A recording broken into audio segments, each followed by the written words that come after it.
병실의 공기는 희석된 소독 냄새로 맑았고 에어컨 바람이 커튼 끝을 살짝 들어 올렸습니다. 심전도 모니터는 규칙적인 선으로 안부를 전했고 링거병에 투명한 방울이 떨어질 때마다 얇은 소리가 났죠. 침대에 누운 한 남자는 천장을 오래 바라보았습니다. 어젯밤까지도 그는 기안을 당기는 손이었고 오늘 아침 그는 스스로를 밀어눕힌 몸이었습니다. 손끝이 저리고 왼쪽 가슴이 한 박자 늦게 반응했습니다. 문이 조심스레 열리며 아내가 들어왔습니다. 종이컵에 든 미지근한 물이 그의 입술에 닿자 혀끝이 작은 생을 되찾았습니다. 괜찮아? 그는 눈을 감았다 뜨며 천천히 대답했습니다. 조금 숨이 길어졌어. 말은 짧았으나 그 사이에 몇 해의 고집이 껴 있었습니다. 의사가 차트를 넘기며 설명했습니다. 큰 고비는 넘겼습니다. 다만 한동안은 운동과 식습관, 수면을 엄격히 지키셔야 해요. 일은요 마감보다 심장이 먼저죠. 의사의 말은 진단서보다 굵게 가슴에 찍혔습니다. 아내는 창문을 반쯤 열었습니다. 복도에서 누군가 웃는 소리가 스쳤고 멀리서 휠체어 바퀴가 바닥을 긁었습니다. 여름 끝에 바람이 살짝 들어오자 커튼 그림자가 그의 얼굴을 얇게 스쳤습니다. 당신 쉬어야 해요. 그는 고개를 돌려 창밖의 하늘을 보았습니다. 하얀 구름이 천천히 흘렀고 그 속도가 그의 맥박과 닮아 있었죠. 그는 생각했습니다. 돈을 더 벌겠다고 시간을 계속 잘랐었지. 그런데 내 몸은 언제 복구할 시간을 받았나.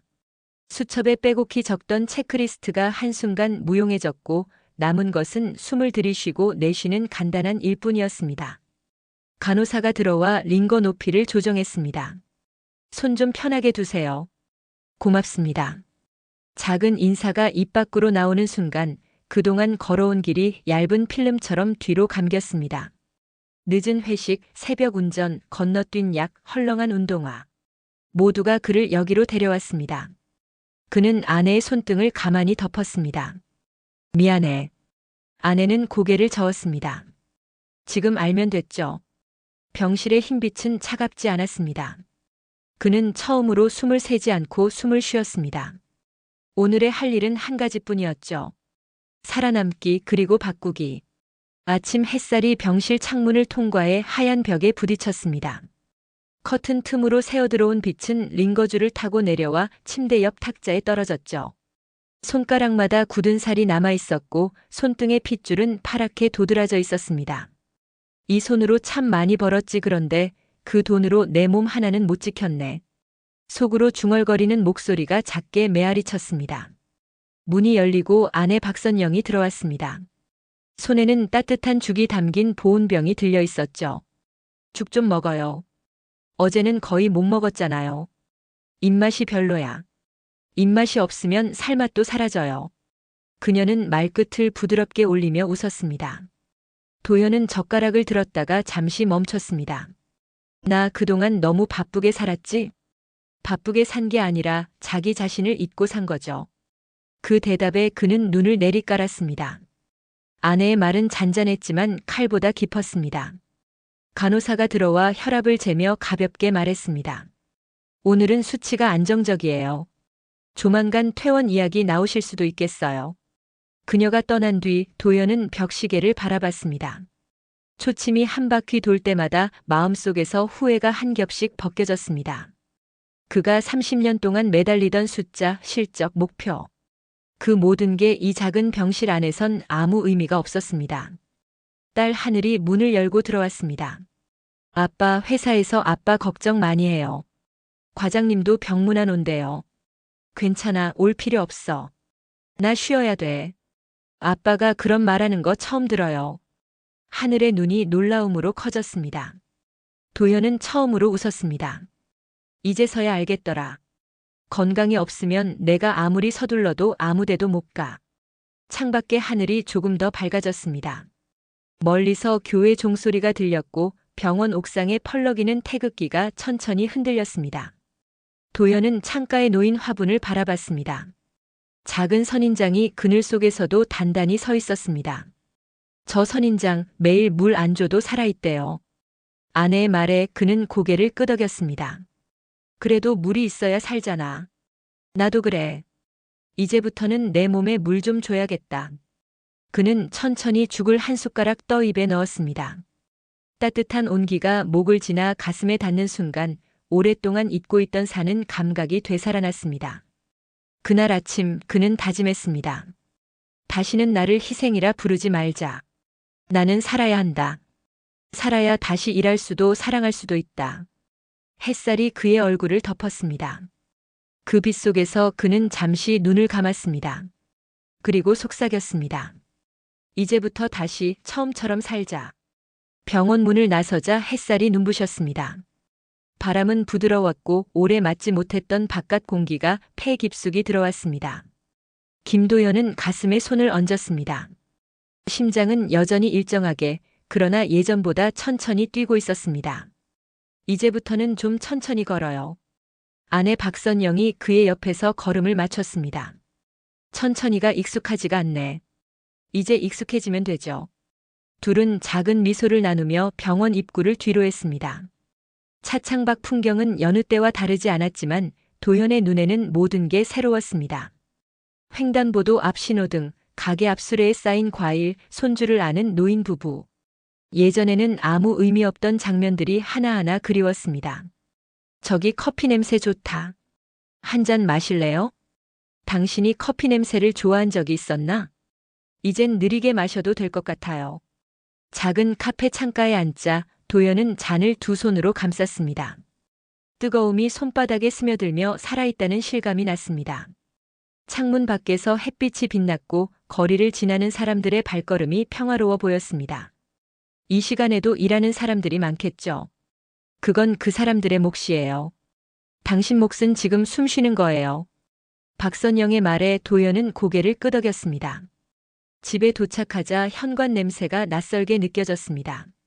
한동안 비워둔 공간엔 먼지 대신 조용함이 자리했습니다. 그는 책상 위에 놓인 수첩을 펼쳤습니다. 빽빽한 일정표가 눈에 들어왔습니다. 각 날짜마다 회의, 보고, 출장이 적혀 있었죠. 그는 펜을 들어 한 줄 한 줄 그었습니다. 그리고 마지막 페이지에 단 하나의 문장을 적었습니다. 건강은 목표가 아니라 출발점이다. 저녁이 되자 딸 하늘이 퇴근에 들어왔습니다. 아빠, 병원 냄새 빠졌네요. 집 냄새 나요. 그래, 이게 집 냄새구나. 이제 진짜 쉬는 거죠? 응, 쉬는 것도 일처럼 해보려 한다. 하늘이 웃었습니다. 그건 아빠다워요. 식탁에 둘러앉은 가족은 오랜만에 함께 밥을 먹었습니다. 반찬은 단출했지만 그 안엔 서로의 안부가 담겨 있었습니다. 도연은 젓가락을 들며 말했다. 내일은 병원 대신 공원에 가자. 10분만 걸어도 좋을 것 같아. 좋아요. 그게 우리 여행의 시작이에요. 그날 밤 도연은 창문을 열었습니다. 바람이 커튼을 살짝 들어 올렸고 도시의 불빛이 먼 산자락에 닿았습니다. 그는 속삭였습니다. 이제부터는 천천히 살아도 괜찮다. 아침 공기는 병원보다 부드러웠습니다. 김도연은 운동화를 신으며 천천히 끈을 메었습니다. 한동안 신발끈을 묶는 일조차 누군가의 도움이 필요했지만 오늘은 스스로 매듭을 지었습니다. 박선영이 미소를 지으며 손에 물병을 쥐어주었습니다. 무리하지 말아요. 천천히 바람 따라가요. 공원 입구에 들어서자 흙길의 냄새가 코끝에 닿았습니다. 나무들이 부는 바람에 몸을 맡기며 잎사귀를 흔들었고 새들의 소리가 드문드문 들렸습니다. 도연은 한 발 한 발 내디디며 자신의 숨소리를 들었습니다. 내가 이렇게 숨을 크게 쉬어본 게 언제였더라. 아마 회식 자리에서도 이만큼은 못 쉬었을 거예요. 둘은 웃었습니다. 벤치에 앉자 아이들이 뛰어놀며 소리를 질렀습니다. 그 소리가 도연의 귀에 파도처럼 밀려왔습니다. 그는 손목 시계를 보며 중얼거렸습니다. 예전엔 늘 시간을 쫓았는데 오늘은 시간을 기다리네. 박선영은 그의 옆에 앉아 하늘을 바라봤습니다. 구름이 천천히 흐르고 그 사이로 햇살이 한 줄기 비쳤습니다. 당신이 예전엔 나보다 앞서갔죠. 근데 지금은 나랑 나란히 걷네요. 앞서간 게 아니라 나 혼자 뛰었지. 그의 말에는 쓴웃음이 섞여 있었습니다. 잠시 후 도연은 벤치 옆 화단의 풀을 손끝으로 쓸었습니다. 흙 냄새가 묻어났습니다. 이 냄새 좋다. 살았다는 냄새네. 그래요. 병원 냄새보다 훨씬 좋아요. 이제 매일 맡으러 와야겠다. 그는 작게 웃으며 약속하듯 말했다. 멀리서 조깅하던 노부부가 지나갔습니다. 그 모습을 바라보던 도현의 눈빛이 잠시 머물렀습니다. 우리도 저렇게 늙자. 이미 늙었죠. 그래도 저렇게 살자. 둘은 한참 동안 웃었습니다. 웃음이 바람을 타고 나뭇잎 사이를 스쳤습니다. 그날 오후 하늘이 공원에 합류했습니다. 아빠, 이제 진짜 건강해 보여요. 그냥 조금 덜 아플 뿐이야. 그래도 덜 아프면 사는 게 좀 더 보여. 그럼 내일도 같이 걸어요. 그래, 약속. 세 사람은 나란히 걸었습니다. 긴 그림자가 바닥에 겹쳐졌습니다. 걷는 속도는 느렸지만 그 안에 잃어버렸던 대화와 미소가 되돌아왔습니다. 햇살이 뉘엿뉘엿 길을 물들릴 무렵 도현은 하늘을 올려다보며 속삭였습니다. 예전엔 하루를 끝내기 바빴는데 이제는 하루가 고맙다. 그는 이 순간을 기억하고 싶었습니다. 무너졌던 시간 위에서 다시 걷는 자신을. 밤이 깊었습니다. 거실에 불을 끄고 스탠드만 켜두자 작은 원형의 빛이 탁자 위를 비췄습니다. 그 안에 김도현의 수첩과 펜 그리고 한 장의 편지가 놓여 있었습니다. 그는 천천히 글씨를 썼습니다. 사랑하는 나에게. 너는 참 오래 일만 했다. 가족의 얼굴보다 회의실 벽을 더 자주 봤지. 건강을 잃고 나서야 살고 싶다는 생각을 처음 했다.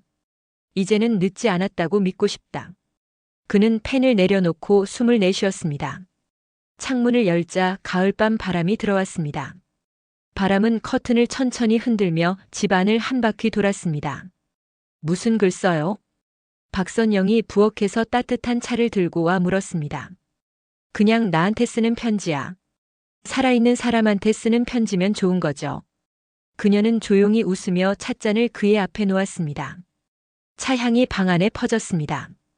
그는 찻잔을 들어 올렸습니다. 손끝의 온기가 마음속까지 스며들었습니다. 당신도 내 옆에 있어줘서 고마워. 나 혼자였으면 아마 아직도 회의실에서 쓰러졌을 거야. 그럼 내가 그날 전화를 안 했으면 어쩔 뻔했어요. 맞아. 그 전화 덕분에 살아있네. 그는 웃으며 머리를 극적였습니다. 탁자 위의 시계는 느리게 움직였습니다. 초침 소리가 크게 들렸지만 그 소리가 불편하지 않았습니다. 오히려 살아있다는 증거처럼 느껴졌습니다. 딸 하늘이 방에서 나와 물었습니다. 아빠, 또 이래요? 아니, 이제는 나한테 일 시키는 상사는 없어. 그럼 뭐 해요? 그냥 내 하루를 정리 중이야. 아빠, 그건 좋은 일 같아요. 하늘은 미소 지으며 물을 마시고 방으로 들어갔습니다. 그 뒤를 바라보며 도현은 다시 편지에 몇 줄을 더 썼습니다. 오늘 처음으로 내 시간을 소유했다. 누구의 눈치도 시간표도 없이. 내가 걷고 내가 숨쉬고 내가 쓴 하루였다. 그는 편지를 접어 수첩 사이에 끼워 넣었습니다. 스탠드 불빛이 종이 모서리를 금빛으로 비추었습니다. 방 안에는 시계 소리와 바람 소리만 남았습니다. 박선영이 조용히 그의 어깨에 담요를 덮어주었습니다. 이제 그만 자요. 내일 또 걸어야죠. 그래, 내일은 더 멀리 가볼까? 멀리보다 오래요. 그의 눈이 천천히 감겼습니다. 오랜 세월 놓치고 살았던 평온이 그를 감싸 안았습니다. 병실의 흰빛 대신 오늘은 집의 노란 불빛이 그의 얼굴을 따뜻하게 비췄습니다. 새벽 2시 김도연은 깊은 잠에서 깼습니다. 시계 초침이 규칙적으로 울리고 창밖에 가로등 불빛이 커튼 사이로 희미하게 스며들었죠. 갈증이 느껴져 부엌으로 향했습니다. 컵에 물을 따르며 그는 문득 휴대폰을 집어들었습니다. 화면 위에는 낯익은 이름이 있었습니다. 정상호, 20년을 함께 일했던 전 직장 동료였습니다.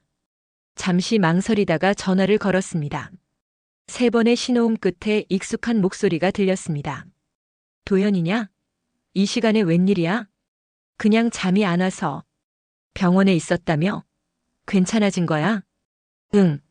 심장은 돌아왔는데 마음이 덜 돌아왔나 봐. 상호의 웃음소리가 스피커를 타고 조용히 울렸습니다. 너답네. 예전엔 일 때문에 밤새더니 이제는 생각 때문에 밤새냐? 그때는 생각할 시간이 없었잖아. 이제는 너무 많아. 잠시 침묵이 흘렀습니다. 그 사이 냉장고 모터가 낮게 돌아갔고 창밖에서 택시가 지나가는 소리가 들렸습니다. 상호가 낮은 목소리로 말했습니다. 사실 나도 얼마 전 검사 받았어. 혈관이 좀 막혔대. 그런데 웃기지 않냐? 우리 둘 다 건강보다 매출 걱정을 먼저 했던 놈들이야. 도연은 깊게 숨을 내쉬었습니다. 우리 몸보다 일이 더 귀하다고 착각했지. 근데 몸이 무너지면 일도 사람도 다 멈추더라. 맞아. 나도 그제야 알았어. 사는 게 버는 게 아니더라. 전화기 너머로 한참 동안 아무 말이 없었습니다. 두 사람은 오랜 세월의 피로를 나누듯 조용히 호흡을 맞췄습니다. 도현아, 나중에 시간 되면 같이 걸을래? 우리 옛날처럼 회식 대신 공원에서 보자. 좋지. 술 말고 물로 건배하자. 둘은 동시에 웃었습니다. 야, 그 말 들으니까 진짜 늙은 것 같다. 늙은 게 아니라 이제 제대로 사는 거야. 전화를 끊고 나자 도연은 핸드폰을 식탁 위에 내려놓았습니다. 새벽 공기가 차가웠지만 마음은 이상하게 따뜻했습니다. 그는 창문을 열었습니다. 이 시간에도 살아있는 게 고맙다. 박선영이 방에서 나와 물었습니다. 누구랑 통화했어요? 옛날 동료. 이제야 사람답게 이야기했네. 이제는 다 이렇게 살아야 해요. 일 얘기보다 사람 얘기로. 도연은 고개를 끄덕였습니다. 그래. 이제는 내가 사는 이야기를 할 때가 됐지. 그는 창가에 기대 서 있었습니다. 새벽비는 조용히 창문을 두드렸고 거리의 불빛은 그 위에 잔잔히 번졌습니다. 그는 천천히 속삭였습니다. 살아있다는 게 이렇게 조용히 위로가 될 줄 몰랐다. 아침 햇살이 유리창을 스쳤습니다. 병원에서 처방받은 약봉지가 식탁 위에 놓여 있었고 흰색 분홍색 알약들이 조용히 봉투 안에 섞여 있었습니다. 김도현은 그 약봉지를 바라보다가 손바닥에 올려두었습니다. 그 안의 무게는 가볍지만 의미는 무거웠습니다. 이제 약도 친구네. 그가 중얼거리자 박선영이 웃었습니다. 친구라 생각하면 덜 미워요. 이 친구 덕분에 내가 다시 숨 쉬는 거니까. 그는 물 한 모금을 삼키며 천천히 약을 입에 넣었습니다. 알약이 혀끝에서 잠깐 머물렀다가 목으로 내려갔습니다. 몸속으로 작은 약속이 하나 더 들어간 듯 했습니다. 잠시 뒤 현관문이 열렸습니다. 딸 하늘이 들어와 가방을 내려놓았습니다. 아빠, 오늘 병원 가는 날이죠? 응. 검진도 받고 의사 선생님한테 혼도 좀 나야지. 혼나기 전에 내가 먼저 혼내줄까요? 이제 딸한테도 혼나는구나. 그의 웃음엔 피곤함보다 여유가 담겨 있었습니다. 세 사람은 함께 병원으로 향했습니다. 가을 햇살이 길 위를 부드럽게 덮었고 은행잎이 바람에 따라 천천히 흩날렸습니다. 도현은 그 노란 잎을 손바닥으로 받았습니다. 이 잎도 떨어질 때 겁나겠지? 그 대신 흙으로 돌아가잖아요. 다시 피려고. 박선영의 말에 그는 고개를 끄덕였습니다. 그래, 떨어지는 것도 살아가는 과정이지. 병원 복도는 익숙하면서도 다르게 느껴졌습니다. 전보다 천천히 걸었고 다른 환자들의 얼굴이 눈에 들어왔습니다. 누군가는 링거대를 밀며 누군가는 휠체어를 타고 창문을 바라보고 있었습니다. 예전 같았으면 스쳐 지나쳤을 풍경이 이제는 마음에 남았습니다. 진료실 문을 열자 주치의 장성민이 미소를 지었습니다. 도현 씨, 얼굴이 좋아졌네요. 심장이 아직 저한테 욕 안 하는 걸 보면 괜찮은가 봅니다. 그게 바로 좋은 징조입니다. 약은 계속 드시고 운동은 무리하지 말고. 무엇보다 너무 완벽하려 하지 마세요. 그건 평생 어려운 숙제네요. 의사가 웃었습니다. 그 숙제 덕분에 여기 온 거잖아요. 진료를 마치고 나오는 길, 도연은 복도 끝에 놓인 의자에 잠시 앉았습니다. 손 안에 약봉지를 천천히 쥐었다 폈습니다. 그 순간 그는 마음속으로 속삭였습니다. 이제 내 몸을 꾸짖는 대신 달래야겠다. 밖으로 나오니 하늘이 높고 맑았습니다. 하늘색이 유난히 투명해 보였습니다. 하늘이 그의 손을 잡으며 말했습니다. 아빠, 오늘도 공원 가요. 그래. 약 먹었으니까 운동도 해야지. 세 사람은 병원을 나와 다시 공원으로 향했습니다. 손에 쥔 약봉지는 이제 짐이 아니라 약속이 되었습니다. 두 번째 약속 스스로와의 화해, 그리고 앞으로의 시간에 대한 다짐이었습니다. 이른 아침 창문으로 들어온 빛이 식탁 위를 천천히 훑었습니다. 김도연은 커피 대신 따뜻한 보리차를 끓이며 조용히 주전자를 들었습니다.